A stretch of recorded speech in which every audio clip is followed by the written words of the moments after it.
Hey guys, welcome back to my YouTube channel. My name is Caitlin. If you're new here, if you're not new, thanks for coming back. My last video, we went over some debt payoff stuff, so I thought it'd be a good time to look at my financial goals from back in February. So, I'm just gonna dive right in, but if y'all wanna like, subscribe, and comment, that would be great. So anywho, my financial goals for this year were wide ranging. I tried to set a bunch so that I could have lots of victories this year, and so I actually did 4 types of goals. And so one of the types that I'm going to start out with was lifestyle goals. Now these are goals of like, what do you want your life to look like? If you were the best version of you, what would you actually spend your money on versus not? So I will be honest, if I had to grade myself, I would give myself like a D on my lifestyle goals because I have absolutely not prioritized them. I have definitely prioritized our house and debt payoff more so than anything else.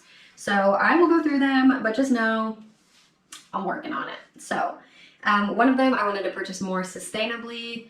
So like cleaning products, soaps, all that. And I'll be honest, I have not because I haven't really needed to. We haven't had a lot of cleaning products that we needed to buy. I did buy some Pine Sol, so like I don't really think that's sustainable, but I'd like to try to in the future. Who knows what will happen in the rest of the year. I am really laser focused on debt payoff, so I don't know if I'm really willing to spend the extra money to buy sustainable products because a lot of times they are a little bit more expensive, and that's okay. I'm not complaining about that. It's just that I don't think I'm at a point right now where I'm willing to part with any more of my dollars for anything outside of debt payoff just because it costs so much to maintain debt.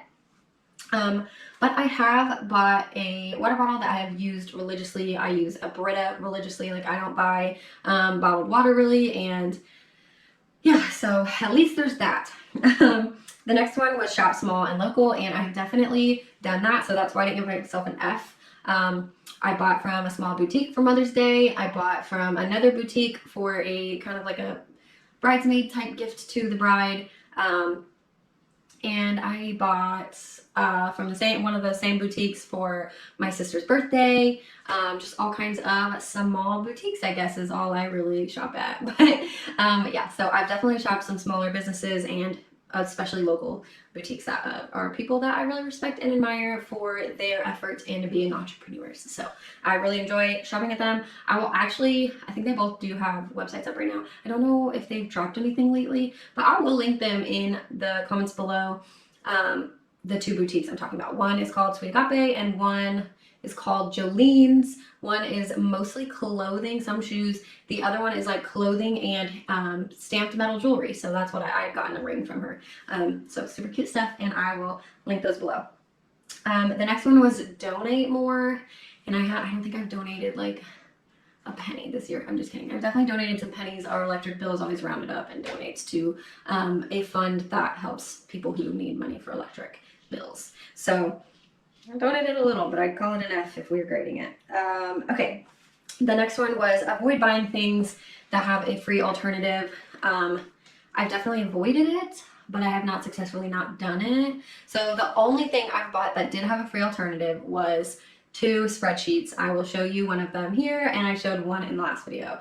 So they are both by the same girl. She's on YouTube, Low Mills Finance. I'll link her channel below, but these spreadsheets are just so pretty, and it's a lot of work to make a really nice spreadsheet with all the stuff in it that you want. And I saw her use them, and I was like, you know what?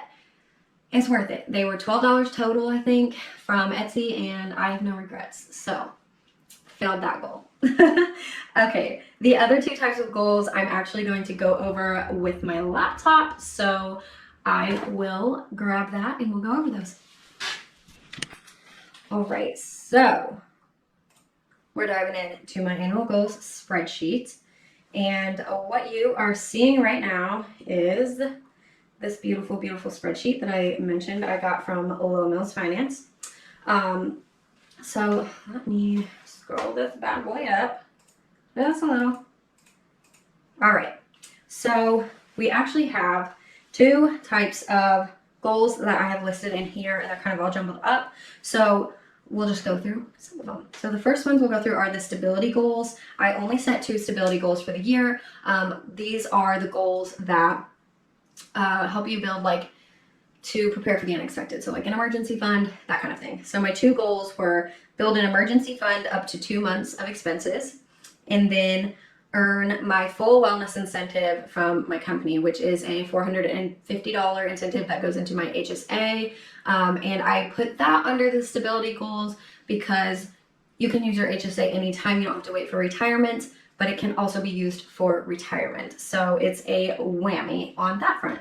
So with those 2 goals, you can see on my spreadsheet here, I have let me go ahead and get my mouse back in here.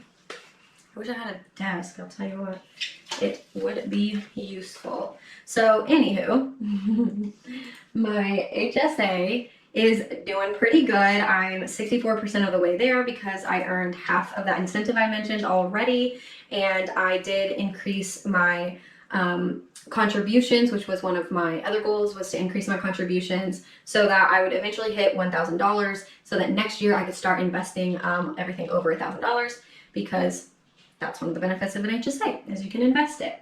So that gets us going to the emergency fund, and that is the goal, the only financial like measurable goal I don't think I'm going to hit this year. I do have a 1-month emergency fund, and with this goal I would have brought it up to 2 months, but it is not one of my main goals just because I'm so focused on debt payoff. So I don't put a lot into savings. If you break down my savings and my debt in my budget, I pay about 40% to debt and about 10% to savings. But that is not necessarily including my 401k and HSA contributions, because those come out of my check before I see it. So it might be, the total might shift a little if I were to include those. But anyway, I spend quite a lot on debt. So with that, it's okay. I don't feel bad that my emergency fund probably won't hit my goal. I'll still get close to it, and I will be better for what I have saved. So it's all good. Next up, I did go ahead and include my 401k with my job. I do entirely pre-tax contributions until my debt is paid off, just to meet the company match basically. And so in January and February, I contributed $192, but I got a raise, so that actually went up because it's a percentage. So I am definitely going to hit this goal because the goal was based on my January income, and since it went up a little, I should be good to hit my goal, no problem. And since it's just now the end of May and not the end of June, I don't need to see 50%. I need to see close to that. So we're good. The next thing is my Fidelity IRA. I have a Roth IRA, and I set a goal to contribute $100 a year. This is the first time I've ever opened a Roth IRA, so that was the goal, was open a Roth IRA and contribute, and I am doing that. I've hit my goal every month, so as long as I do it every month from now on, I will hit my goal to 100%. Another goal I had was the debt payments. So we went over retirement savings, which are basically stability goals. And then to debt is also kind of a stability goal, because the less in debt you are, the more financially stable you are and more financially free. So to my auto loan, I wanted to pay at least an extra $500 every month to my loan. So with my auto loan, I wanted to pay an extra $500 every month to my loan, and I have not been able to do that. So there are several reasons why. However, because one of my other goals was to use any extra income to pay towards my Jeep, I have actually still stayed on track with this goal of $500 a month extra. So anyway, long story short, I am on track to pay my Jeep off by the end of the year. And despite a couple months of unexpected things going on, I am still doing great. So a couple of those things that were unexpected was I bought a car because I will have to start driving to my office again, and I had to have a vehicle that had good enough gas mileage to do that. And then also I am actually participating in like a diet bet, and so I used my debt payoff money for that for 1 month, and hopefully I will get it back, but if not, it'll be okay. It was something I felt like, if there's one thing I can prioritize above debt payoff, it is my physical and mental well-being. And so it just became a point where I needed to focus on my physical well-being as well as financial. So had to split.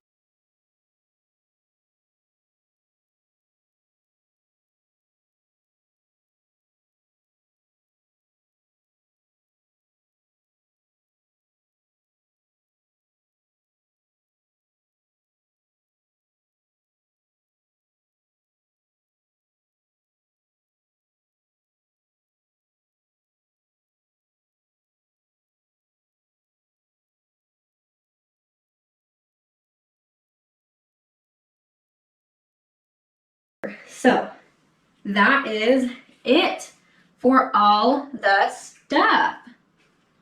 Hot dog. So I will stop that. And you probably saw the expenses part of that, but I actually don't, I don't really like have a goal about expenses because I track it in my budget spreadsheet, which I will show one of these days.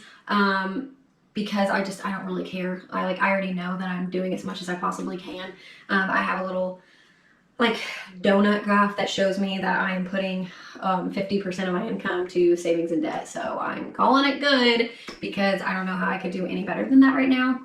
But yeah, so that is my financial goal update for the mid-year 2021. I will do another update probably at the end of the third quarter, but probably not at the end of June, even though that would be like the mid-year mark because I did it now instead because I couldn't wait. I was really excited about it and I got my new spreadsheet, so got it done. Go ahead and comment below though if you have hit any of your financial goals this year, or if you're on track, or if you haven't made any financial goals this year. It's time. Go ahead and do it. You can drop them below and I will cheer you on. But thank you all so much for watching my video, and I hope to see you in the next one.